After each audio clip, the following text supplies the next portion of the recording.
Pozdravljeni. Sem Slavica Ravnik, sem psihoterapevtka sicer po svojem poklicu, vendar na Univerzi za tretje življenjsko obdobje delujem tudi kot mentorica v skupini za medsebojne odnose in osebnostno rast ter komunikacijo. Zato vam bom danes nekaj povedala o naravi skupinskega dela skupine in skupinske dinamike. Skupino tvorijo 3 ali več posameznikov. To je neka definicija, prva definicija. Člane grupe pa povezujejo cilji, zaradi katerih so vstopili vanjo. Te cilji so lahko učenje angleščine, učenje zgodovine, geografije, lahko učenje različnih veščin. Vendar pa v skupino vstopamo tudi, da zadovoljimo nekaj osnovnih potreb. Te osnovne potrebe so potreba po pripadnosti, po vključenosti, po potrditvi strani drugih, potem po komunikaciji, tudi po predvidljivosti, varnosti in tako naprej.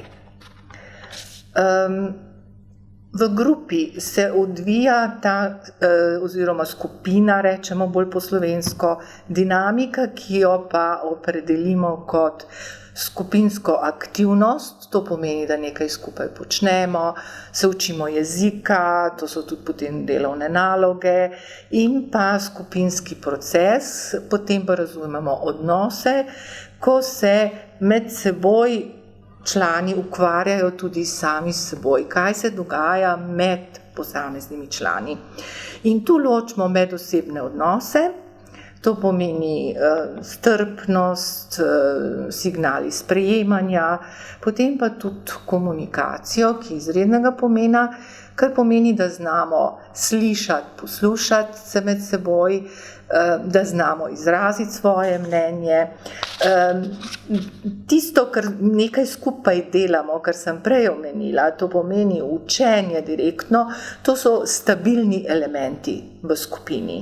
Dočim te odnosi v skupini, to pa smatramo kot nestabilne elemente skupine. Vedno, ko mi vstopamo v skupino, imamo v sebi neke predstave o tem, kako bo to izgledalo. In v teh naših predstavah so lahko zelo prisotni neke izkušnje, ki smo jih imeli mi v svoji preteklosti. Ta preteklost je lahko bližnja preteklost, ampak velikokrat so to naše izkušnje lahko celo v davni preteklosti. Kako smo se mi nosili v skupinah v razredu, ko smo bili še šolarji, srednješolci, dijaki ali na univerzi kot študentje. To so pravzaprav medvrstniške izkušnje in pa tudi izkušnje, ki smo jih imeli z avtoritetami. In mi, ko vstopamo v skupino, če vstopamo na primer kot posamezniki, da nismo pripeljali s seboj še prijateljico ali prijatelja in tako naprej, smo v eni poziciji, kjer vstopimo kot sami in vse ostale, ki so že v tistem prostoru, doživljamo kot tisti drugi. Vodjo ravno tako doživljamo posebej, kot tistega tam drugega. Ta pozicija je lahko zelo neprijetna in ljudje imamo neke naravne sposobnosti, da se premaknemo iz te pozicije, ko nam je neugodno, da se poskušamo poskrbeti za sebe na način, kot je, na primer, ko vstopamo v skupino, da pogledamo, kdo nam je mogoče po izgledu ali po tem, kako govori, po načinu komunikacije, nekako bližji. In pristopamo k posamezniku, pristopamo k 2, 3 in začnemo kontakt. Vodja je še vedno tisti tam izven te meje, ravno tako vsi ostali, ki jih nisem izbral, zato da se pristopim k njim, jih doživljam kot tiste tam. Ja. To so zanimive pozicije. Tukaj lahko tudi na teh grafih to lepo vidite, kako lahko to z grafi ponazorimo, da vam bo bolj jasno. Omenila bom še psihološke meje, ki jih mi čutimo v sebi. Ko postajamo del skupine, se razvija ta psihološki občutek te meje, ki rečemo zunanja meja, med skupino in zunanjim svetom. To pomeni, da mi začnemo to skupino doživljati kot nekaj, kjer smo mi notri, ves ostali svet je pa zunaj. Ja? Zdaj, ta zunanja meja tudi definira, kdo so člani. Govorimo lahko o časovni meji. Časovna meja pomeni to, da začne vsaka skupina z delom v določeni uri, mi končamo v določeni uri. In rituali so važni. Če pomislite na svoje skupine, kako se vključujete in kaj počnete pred začetkom skupine in po začetku skupine, je veliko klepeta in po skupini druženja v kavici. To ljudje preprosto rabimo. In temu rečemo rituali, ker se ritualno ponavljajo. Tako da seveda so posamezniki, pri tem tudi opažamo, ki ne vstopajo v ta način vedenja. To bom malo kasneje tudi omenila, da se ljudje med seboj razlikujemo, ampak večina pa se vede na ta način. Obstoja tudi, govorimo tudi o tej notranji meji psihološki. Skupina se napram vodi, pravzaprav počuti ograjeno. Tako da je ta notranja meja je med nami člani in vodja je izven te meje. Tako ga doživljamo. Ja? Potem pa se začne v procesu delovanja skupine, se začnejo tudi ustvarjati te male notranje meje, kar pa pomeni, da se mi lahko začnemo bolj družiti. Naprimer še z nekom, naprimer z eno osebo bolj družiti, pomeni to strokovno rečemo, gremo v diade, lahko zberemo manjšo skupino 3-4.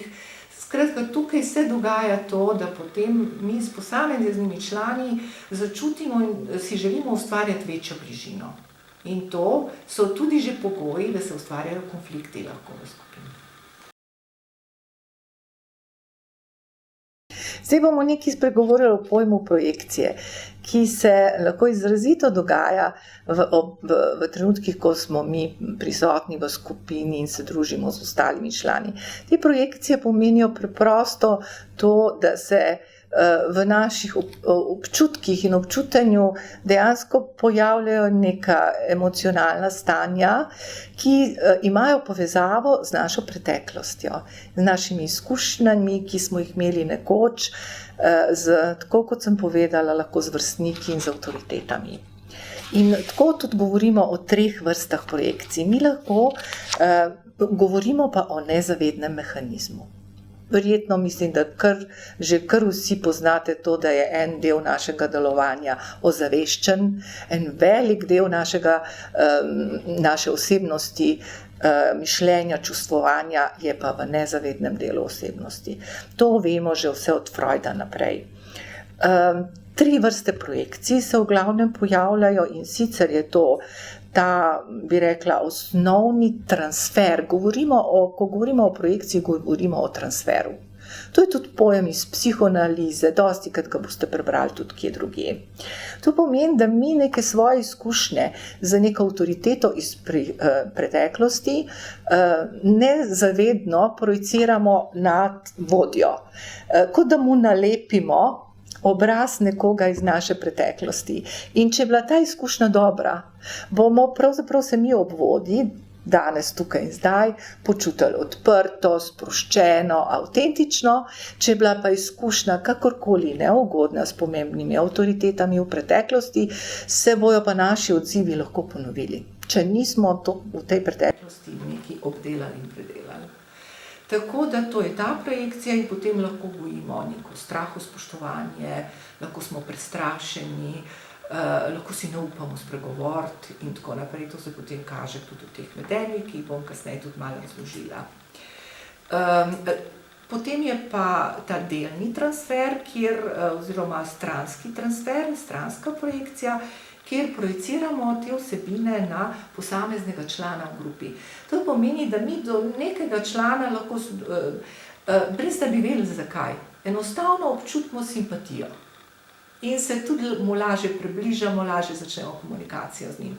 In nasprotno, lahko do posameznega člana začutimo blago ali pa zelo izrazito intenzivno antipatijo, pa ne vemo zakaj. Posledično se ga tudi izogibamo. To se tudi v vedenju pozna. Potem imamo pa ta masovni transfer, kjer pa mi celotno grupo, celotno skupino lahko doživljamo kot nekaj izrazito pozitivnega, kjer se počutimo sproščeno, avtentično, komuniciramo in tako naprej, lahko pa blago ali pa izrazito negativno, kar pomeni, da nam skupina nekako jo občutimo kot grožnjo. In ta grožnja, kaj vsebuje? Ta grožnja je najbolj pogosto povezana z neko našo negotovostjo, ali bomo sprejeti taki, kot smo, od drugih ljudi. Zdaj, te projekcije, kako se kažejo, mi jih najboljše prepoznamo skozi vedenja, ki jih v transakcijski analizi imenujemo driverska vedenja. Driversko vedenje ima v sebi, tu govorimo o nekem pojmu, ki ga verjetno ne poznate, ampak to je preprosto razloženo imperativ, ki ga gojimo iz svoje preteklosti, zelo zgodnje preteklosti. Ta imperativ pa je, kakšen jaz moram biti, da bom v redu za druge. Še drugače rečejo, samo če sem tak in tak, potem bom jaz v redu za druge. In potem veliko energije vlagam v to, da se tudi vedem na način, kakršno predstavo imam jaz o sebi, da bo dovolj dobra za druge, da me bojo sprejeli. To je ena zelo pomembna reč, ki jo srečujemo v skupini, in to je tudi zelo dobro, da nekaj vemo o tem in da tudi mentor, vodja, tudi nekaj ve o tem. Ker se enako dogaja tudi njemu. Mentorji nismo nič izvzeti popolnoma iz teh projekcij. Zdaj, kako se ljudje vedejo? Nekateri se vedejo tako, da so tihi, neopazni in s tem zadovoljijo to potrebo, da je bolje, da so tiho, da se ne odzivajo. Ker so tudi v šoli jih mogoče na ta način naslavljali. Joj, krasno, se ta pa ne dela problemov, je tih, je miren in tako naprej, in so usvojili to kot nek imperativ, da pravzaprav, če so oni taki in taki, pol bojo v redu za druge. Predvsem tudi za avtoritete. Dočim imate pa posameznike v grupi, ki so pa ravno nasprotni. Se pa izrazito hočejo pokazati, dokazati, zelo veliko govorijo, zelo hočejo nekako biti vidni in videni. To je spet nek drug poskus, da po njihovi logiki, da bojo bolj sprejeti. Nekateri tudi delajo to tako, da so polni humorja. In ves čas lahko tudi, na primer, potek ure motijo s tem, ko komentirajo stvari na humoren način. To je tudi poskus pravzaprav biti smešen in s tem dobiš odobravanje in tako naprej. Nekateri želijo zelo pametni izpasti, kar pomeni, da je to tudi neka negotovost in pogojno sprejemanje sebe. Samo če sem pameten in to tudi pokažem, potem bom jaz v redu za druge.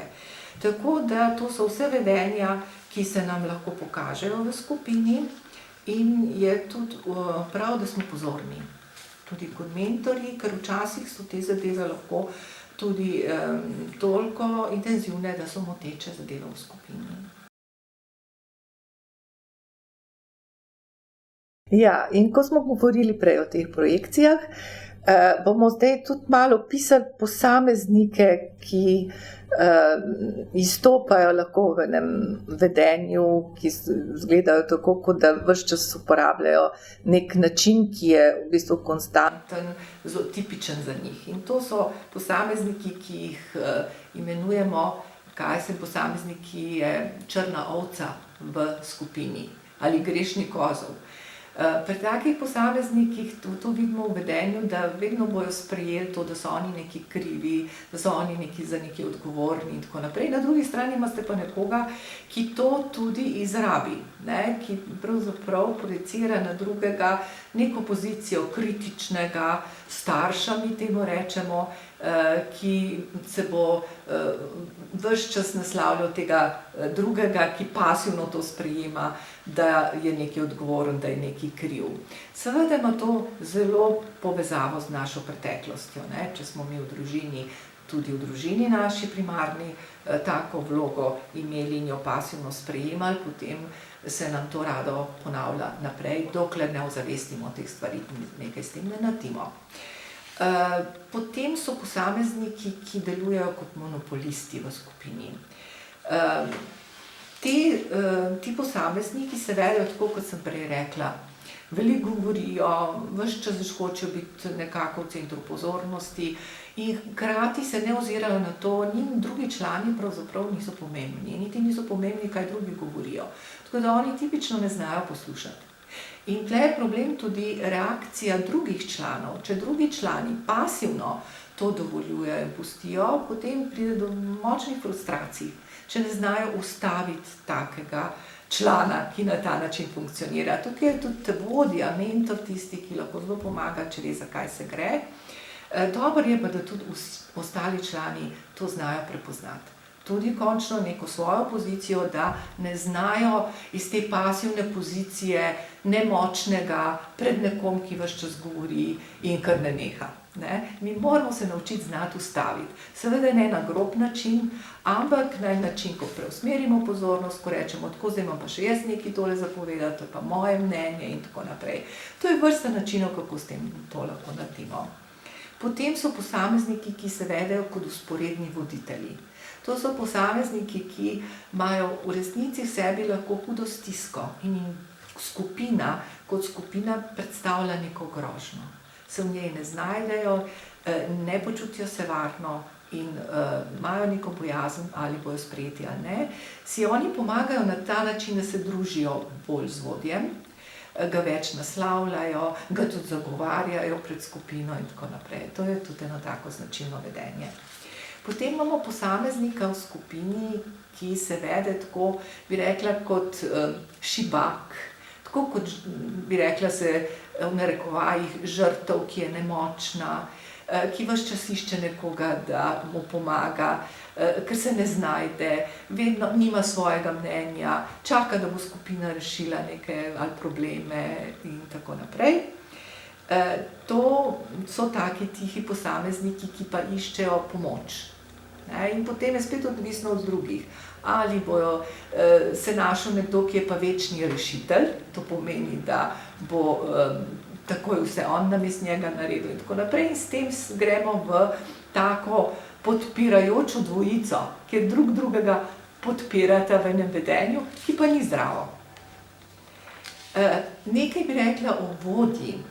Vodja ima pravzaprav nalogo, ki je dvotirna. Na eni strani mora vedeti, kaj želi posredovati kot znanje. Seveda se zelo priporoča, da se to dela ves čas tudi za skupino, da se to dela na interaktiven način, da sodelujejo. Tle imamo tudi v našem primeru skupine z odraslimi ljudmi, starejšimi ljudmi, in je res nujno, da se to dela na ta način, da se jih vključuje tudi pri ciljih. Kakšna znanja, koliko, kako z nalogami, na kakšen način. To pomeni res zelo dinamična interakcija med skupino in med vodjem. Hkrati pa ima vodja še to nalogo, pravzaprav, da opazuje člane skupine, da posreduje, ko so problemi, da opaža vse te posebnosti in to dinamiko, ki se med člani dogaja. Imamo pa tudi v skupini starejših še dodatno probleme lahko. Posamezniki imajo problem z naglušnostjo, slabovidnostjo, lahko so tudi prisotne že neke psihične težave, kot so motnje spomina, koncentracije, lahko tudi nekaj prvi znaki demence. In tukaj je zdaj tisto, kar je na vodji, da lahko tudi seveda poišče pomoč. na sedežu, kjer on predava, na sedežu svoje univerze, da lahko nekaj več dobi tudi navodil, kako postopati v zvezi z temi problemi, ki se pojavljajo, ki so specifični. Imate tudi problem, da je posameznik lahko agresiven v skupini. Kako s tem delati? Tudi tega mi ne vemo kar tako na pamet. Tudi zato rabimo neko pomoč, kako delati v takih primerih. Ja, za zaključek bi povedala še nekaj zanimivega. To je to, da se skupina v svojem poteku časovnem prehaja iz faze v fazo. In to so različne faze, ki imajo svoje imena in bom vsaki čisto na kratko nekaj povedala. In sicer je to, ko se formira skupina, je ta faza, ji rečemo orientacija. Ko si lahko predstavljate, ko stopite v skupino, najprej je to druženje, neformalno, opazovanje veliko, poslušanje drug drugega, potem je postavljanje pravil, kako bo skupina delovala, kakšna so pravila, kdaj se srečujejo, kdaj odpade, kdaj ne odpade, kako javljamo odsotnosti, to so neka osnovna pravila, ki se jih mora takrat tudi postavljati. Potem postavljamo seveda tudi druge cilje, kako bo kratkoročne, glede snovi, srednjeročne, dolgoročne. Tako da se v tej fazi je tudi zelo važno to spoznavanje in pa, da si zapomnimo imena. Zato obstojajo razne luštne tehnike, s katerimi mi si pomagamo, da si prej zapomnimo imena, ker je to pravzaprav zelo važno. To, da se drugi zapomne moje ime, meni zelo veliko pomeni, ker moje ime je moja identiteta. Tako da na to morda celo kdaj smo premalo pozorni, ampak v prvih srečanjih, kar prvih nekaj srečanj, nekaj časa posvetimo v začetku ure tudi temu. To pomeni, da ko se oglasimo, ko nekaj povemo, da vsakič povemo tudi svoje ime. To je ena taka reč, ki je. In tudi nekaj je še tukaj, kar bi rada poudarila, da sedenje v krogu, tudi če so mize pred nami, je veliko boljše kot to, da potekajo ali predavanja ali delavnice, kot jih imenujemo. Veliko boljše je narediti krog, kot pa sedenje kot v učilnici. Ker mi veliko poudarjamo v andragogiki to, da je način podajanja snovi drugačen, da mora biti interaktiven, ampak bo zelo težko, če bo nekdo drug sedel za mojim hrbtom. Tako da tudi na te stvari bodimo pozorni, če se le da, dajmo oblikovati skupino, tako kot je res skupina. Potem je nastopa, če bi govorili časovnico za te faze, mi pravzaprav ne moramo povedati časovnice. Te faze so v vsaki skupini, koliko časa trajajo posamezne faze, zelo različne. Jaz iz lastne izkušnje vem, ko imam že kar vrsto skupin za seboj, kako vsaka skupina na različen način te faze prehodi časovno. Tako da tega ne moramo postavljati kot nekega pravila časovnega. Naslednja faza je faza nezadovoljstva, skratka preidemo iz nekega previdnega, uglajenega vedenja, se že pojavljajo prva nezadovoljstva, ki se jih tudi člani upajo izraziti. V tej fazi je zelo veliko lahko nezadovoljstva, skoraj agresije, leti na vodjo.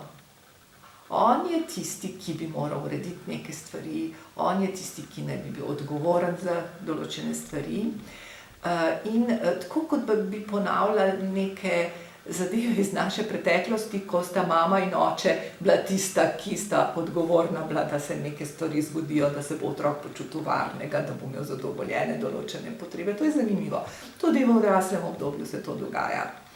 Takrat je zelo pomembno v tej fazi, da vodja razume, kaj se dogaja, da vzdrži ta pritisk, da zna poslušati in da zna najti tudi odgovore, tudi v smislu tega, kaj so njegove odgovornosti, kako podeli odgovornosti na člane skupine. To je za to fazo pomembno. Potem pride faza razreševanja, kjer so ta pravila dokončno so definirana. Takrat se pravzaprav iz tega faze nezadovoljstva, ko prihajamo v to fazo razreševanja, so vedno bolj prisotne tudi psihološke igre, ki jih imamo ljudje, ki so nezavedne. Najbolj poznana je to, da nekateri člani vstopajo v vloge rešiteljev, ki bi ves čas nekaj reševali, razmišljali namesto drugih in tako naprej. Potem imate te člane, ki so ves čas, kot mi rečemo, v vlogi žrtve, nemočne, nimajo mnenja in tako naprej, iščejo nekoga, ki jim bo pomagal, in pa preganjalce. To so pa posamezniki, ki so ves čas neki nezadovoljni, lahko je to usmerjeno do voditelja, če si to upa, lahko pa do posameznih članov, da je preganjajoč. Potem je pa faza, zadnja faza, ki traja najdlje, to je pa faza, ko smo usmerjeni res v to glavno vsebino tega, kaj mi delamo, ali se učimo angleščino, ali etnologijo, ali rišemo, slikamo in tako naprej. In je pozornost, koncentracija izrazito usmerjena v to. Tako da to je izrazito produktivna faza, kjer so se tudi že ustvarili odnosi bližine in so postali bolj dejansko stabilni. Vendar pa, če je to polodprti tip skupine, kar pomeni, da dovolimo, da pride v novem šolskem letu nov član ali pa mogoče 2, 3, bo, mi temu rečemo v jeziku psihoterapije, doživela skupina regres. To pomeni, kot da bi se neke faze odprej ponovile, ko dobimo novega člana. To je tudi nekaj, kar moramo vedeti, to ljudje občutijo, pa nimajo besede in imena za to, ampak tu gre za to. In to je normalno in tudi o tem se je treba pogovarjati. Potem pride pa zadnja faza, ki je zelo pomembna, ki mogoče tudi premalo o njej govorimo, to je pa slovo. Vsako slovo ima v sebi tudi nekaj žalosti. In to v bistvu proces žalovanja. Ker če smo mi skupaj tam 5, 6, 7 let, pazite, to je več kot v srednji šoli, to se stkejo vezi in tudi bližina. In to je izguba. In vsako izgubo spremlja žalost in pa žalovanje. Kaj bo naredil vodja, ki ve, da je to? Pomeni, da se bo že tisto leto, zadnjo leto, ko bojo definirali, da je to zadnje leto, začel pogovarjati o tem. In ta pogovor bo odpiral to, da bodo ljudje lahko govorili o tem, kako se počutijo, kako se bodo pogrešali. Hkrati jih pa vzpodbujamo k temu, da bodo začeli razmišljati o prihodnosti. Kaj boste vi počeli, ko ne boste več v tej skupini, kaj so lahko vaši načrti naprej? To je izredno pomembno, da ljudje ne padejo, mi temu rečemo, v prazen prostor, brez načrtovanja prihodnosti. To je identično kot takrat, ko gremo mi v pokoj. Ljudje, ki nimajo načrta za čas, ko bojo prenehali z delom, padejo lahko v en prostor nečesa, kjer ne vejo, kaj sami sabo. Nekateri razvijajo celo depresivno reakcijo. Tako da zelo priporočam res, ta zadnja faza je zelo pomembna. Hvala lepa za pozornost.